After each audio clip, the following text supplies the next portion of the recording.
So the British made, I think, a pretty obvious mistake by piecing out Portugal, and this is going to allow Iberia to unify under Isabella. Because Porto is on the verge of falling, I think within, let's see, how many melee attacks can they get here? They've got 3 Terracillos, they've got reinforcement from more Terracillos, they've got actually another privateer melee attack. A ranged attack over the mountains is not going to work with this cannon unit, but with this cannon unit, is this on a hill? It is on a hill. It might be possible, it might happen this turn. Spain does move first before Portugal, so we'll see. Anyways, before I jump into that though, I want to continue on with checking out our view of the world, our view of the best cities in the world. Nah, that's not the right thing to say, Drew. Come on, it's not the best cities in the world, but it is like interesting regions of the world. Because I think one of my bigger problems, I think, and I don't like that the way that my series usually work. My series work is that I think I take it too of a macro level. I think I look too much at the macro things, not the micro, and forcing myself to look at cities and to look at, cities like Vienna, very small city in Central Europe, here surrounded by the Pope. They've got the Alps to the south of them, keeping them pretty safe, and this big war going on here in Budapest that's been actually raging for decades and decades, and I'm sure Vienna has got to be thinking, and actually Maria Theresa, technically in this instance, because she's the leader, might be thinking, I kind of want to go to war. I mean, she does have the border somewhat lined with troops, multiple riflemen, that she has a technology advantage over Hungary, and we might see Austria-Hungary form if they do decide to bite the bullet and go for it. So let's look into what they've got going on here inside of Vienna. Oh, interesting. So they're stagnant right now. Why is that? Not a lot of food tiles. They decided to go with, I think, heavy production in Vienna. 68 production exactly, which is about around the same that Finland was doing, I thought. Finland's capital. Gold 51. Very, very good scientific city, though. Almost making 100 per turn, which is nice. I'm guessing they don't have an observatory, so that's pretty good. That's pretty good for 100 in just the city alone without an observatory. Wow. They're about to grow their borders in 2 turns. I don't know how, because there's no border tiles still left for them to grab. A stock exchange is coming in 2 turns, and they'll be grabbing even more gold, a lot more golds. Working on great artists, and that's about it. They're doing food focus, even though they're still stagnant, which is weird. Any wonders? Yes, they do. Well, they've got Machu Picchu, and that is and the Taj Mahal. So Machu Picchu is offering them 25% gold from city connections, which is pretty good. Austria is a pretty big city in Europe, at least, compared to the rest of the civs in this continent, as well as that's allowing them faith and golds and all sorts of other things. City must be built 2 tiles away from a mountain. Taj Mahal is giving them the empire enters a golden age as well as 4 extra happiness. So they're, for the most part, pretty happy, I think. They've got their coffee house specialist building, which is giving them 25% great production. Great people production, I should say. And obviously the production naturally is coming, which is, what is it, replace the workshop or something like that? I can't remember off the top of my head. I think so, though. And then they've got a few buildings here and there, a few great works inside of those buildings. Interesting to look at Vienna. I think that is going to be a more, I don't know, it might, Austria I still think is going to have a pretty big role in the future of this campaign, but we'll see. Now where do we want to head to next? Let's go somewhere, click here in the middle, and let's look at the Ashanti, I suppose. The problem is that I don't, we're not going to look at the Ashanti because I can't remember off the top of my head what the name of their capital is. Let's go to Attila's court. Let's see what they've got going on inside of Central Asia. Okay, so yeah, no new new notifications except for a few people have declared war on Armenia over the break. I am skipping at least 1 turn now over the break just to kind of get things moving a little bit quicker, and that way we have a few more things to talk about. So, now, what do we see? Chukchi still has yet to settle this city. Do we have any new colonies so far? Or any new potential colonies? Kazakhstan with another city. They're not stopping. They are not stopping. They're going to be going all night with just the partying and in the USA, I guess. Confirmed. Kazakhstan. Miley Cyrus is Kazakhstan. From Kazakhstan. Confirmed. I don't know why. I just read that comment in my in my head right now as I said that, parting the USA.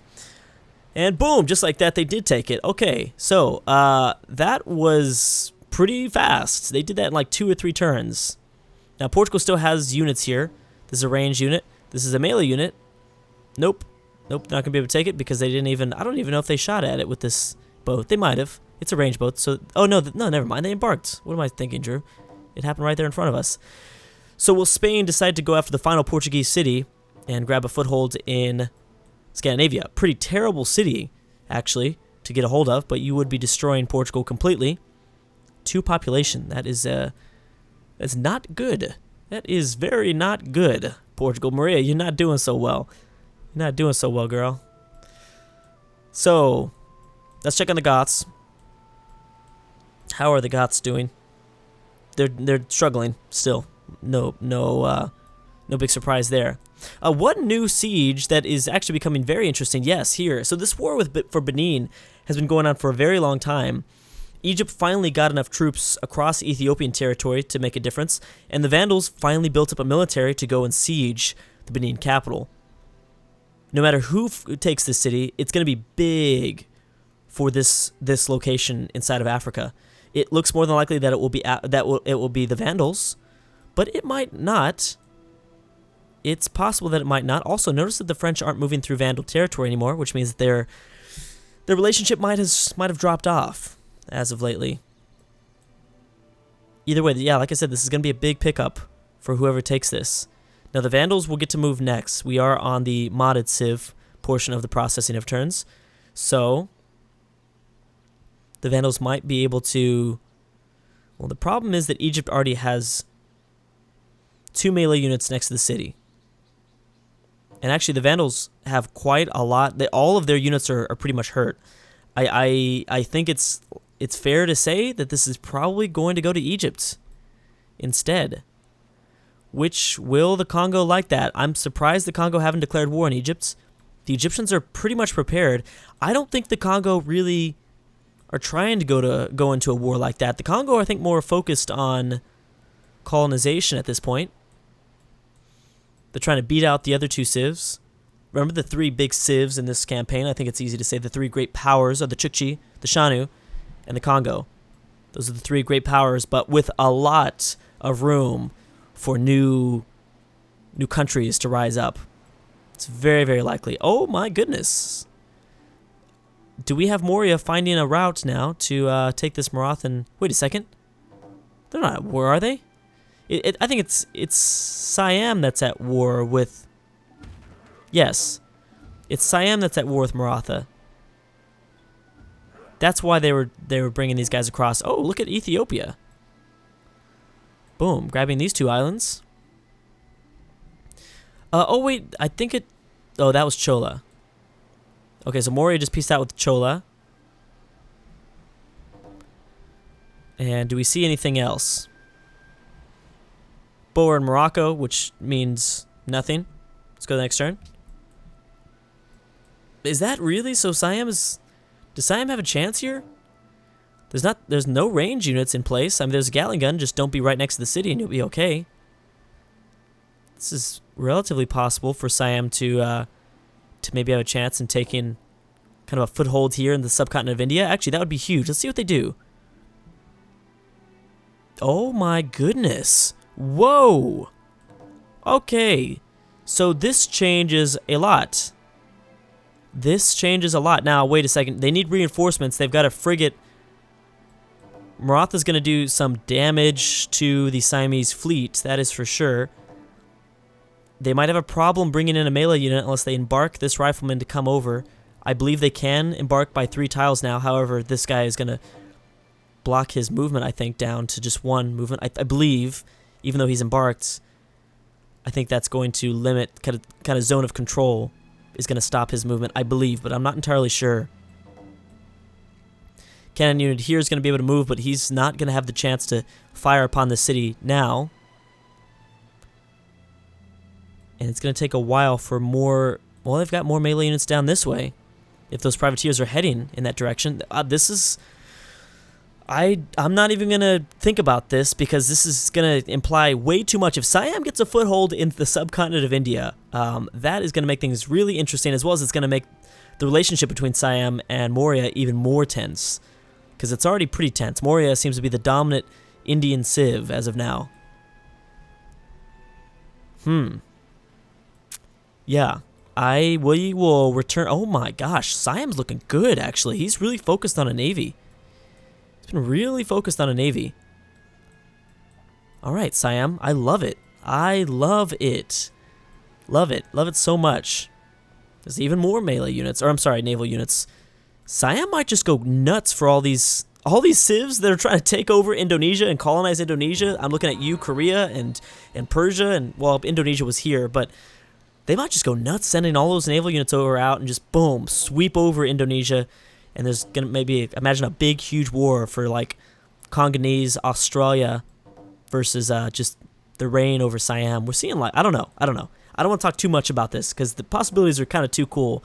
I don't want to hype this up and nothing happen, but maybe we see, like, a Siam sort of Japanese empire back in World War II. Siam just trying to take over everything in the South Pacific. Let's go to the next turn. Yeah, that is interesting. I'm actually not even going to... Wow, Japan's looking real good, too, with their navy. They look like they might be getting ready to launch a naval invasion on the mainland of Korea. Imagine that. Imagine that. And Japan has got the support from outside colonies. Okay, let's see what they do. I don't think they can take it now. Yeah, they cannot take it now. But they do have access to... Okay, so the city... Ooh... Their melee units are gone. That's where this is going to be a problem for them.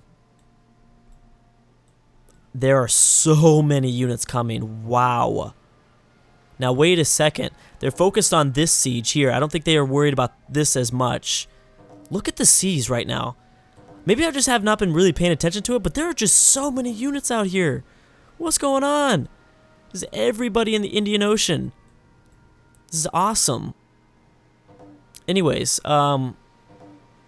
yeah, this is scary because I don't even know if Siam's going to stop there. Siam might go for the southern tip and maybe even the capital if they're crazy enough to do so. Most of the Marathan cities are coastal, except for this one. They'd have to fight through quite a large land force, though, and that would probably be very damaging to their navy. So I would actually suggest they don't do that, but taking these two cities would be huge. And then Chola's very weak either way. Ethiopia with 2 more settlers. All right, so things are starting to get really interesting, and maybe I haven't been really paying attention all that much. Boom, we've got Congo with 3 cities now in Australia. Things are starting to get really interesting in parts of the world.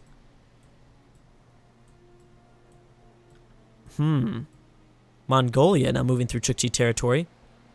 What does that mean? What could that mean for the Mongolian Empire? And there goes Russia. Russia actually looking like they're heading down south. I don't know if that's for Australia, Papua New Guinea. It could be for South America. Imagine like a Chile-controlled Russia. Russian Chile. That'd be cool. Very cool. Why does Russia have some swordsmen over here? It's weird. That's strange. Still nothing new in this location. Oh, the Chukchi finally settled. What is this? Is this the Mississippi? Or is this the Mississippi? No, that's the... Yeah, this is Louisiana. I think this is the Mississippi. I'm not sure where this is. But this is like modern-day Mississippi, Alabama state territory. Florida. Yeah, so, yeah, Chukchi going after the Deep South. Lots of Shanu. Oh, Benin is exploring. Oh, yeah, what's going on with that? What is going on with the siege of the Benin capital? The Vandals look like they brought more units, or they definitely lost a lot of units so far. Let's see what they do to... They've pieced out with somebody from the subcontinent of India. That doesn't matter. There it is. Oh, that's huge. That is probably the biggest war we've seen in several videos, maybe the last 10 videos. Korea versus Japan. 2 immediate borders. Oh my goodness. And I bet you almost anything the Chukchi are going to get involved here. Oh, shoot. Holy crap. Shit just got real. I'm just going to drop that right now. Just real now. This is going to get really real. So we're going to see turtle ships. Now, this is a World War II mod of Japan. So their unique units, if anything, will be coming within probably the next few 10s turns. Maybe next few 50. Can I talk right now? No, Drew, you cannot talk. I just cannot speak today. Whoa, pretty big pushback from Korea immediately. All right, so Japan's going to need to bring all their reinforcements over this way as quickly as possible. Wow. Wow, wow. This is amazing. All right, here we go. Okay, so we can skip out on, we can look someplace else as we wait. Let's see what Siam does. Jeez, that's crazy. Yeah, but anyways, the Japanese should be getting their unique units, I'm guessing, within the next 50 turns. Not sure if they're going to be at war for 50 turns. I mean, it looks like they're going to just kill each other. To be honest, these units look like they're just going to go crazy towards each other. Look at that. Boom. Okay, so Chukchi have not gotten involved yet. I can almost guarantee you, though, if the Japanese get the Koreans down to a low enough military manpower number, the Chukchi will get involved. But they don't really have units in place. We might start to see them bring units over, but we'll see. All right, so yeah, like I said, we have to wait for the Goths. Let's see where Siam is at. Siam did move, but he is out of melee units. Oh, this one actually ran back. So here's a privateer. They've actually got multiple privateers coming. Why is the city still in the yellow? How were they able to get out? Either way, let's keep this in mind. Oh my gosh, now Siam's going for this siege. Why are you separate? Don't do that. Do not do that. That's not smart. Siam's got so many units, though. If they just send them all up this way, they'll be fine. Ethiopia settling here is a really big problem for Siam, though. Kind of a big problem. It's going to be kind of annoying, I guess. Not a big problem, I guess I should say. And Ethiopia, I think they're just going for islands. Ethiopia just wants an island nation. Which is cool. I want an island nation, too. That'd be nice.